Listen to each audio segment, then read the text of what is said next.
Bagamat wala pa ring nalalasap na talo sa kanya mga laban sa Asian Games, hindi na itanggi ni tennis superstar Alex Ayala na malaking hamon ang makasungkit ng ginto sa kanyang unang pagkakataong makalaro sa nasabing Continental Meet.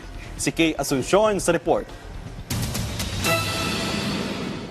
Unbeaten pa rin hanggang sa ngayon ang 2022 US Open Junior Girls Champion na si Alex Ayala mula sa nakalipas niyang mga laban sa 19th Asian Games. Sa women's singles event pa lamang naglalaro si Ayala kung saan sa kanyang opening match ay nagawa niyang walisin ang Pakistani rival na si Sarah Khan sa score na 6-love nitong Lunes. Wagi muli si Ayala kontra Rutuja Bosal ng India 7-6 at 6-2 sa Hangzhou Olympic Sports Center tennis court dahilan ang panalo na nagpaabante sa kanya sa quarterfinals. Bago sumabak sa Asian Games, naglaro muna ang Women's Tennis Association rank 190 na si Ayala sa International Tennis Federation W100 Tokyo, Japan Open Tennis Championships 2023 at Guangzhou Open. Sa panayam ng CMG Filipino Service kay Ayala, sa pamamagitan ng mga nasabing laro ay nagkaroon na siya ng ideya sa kalidad ng mga makakaharap niya sa Asian.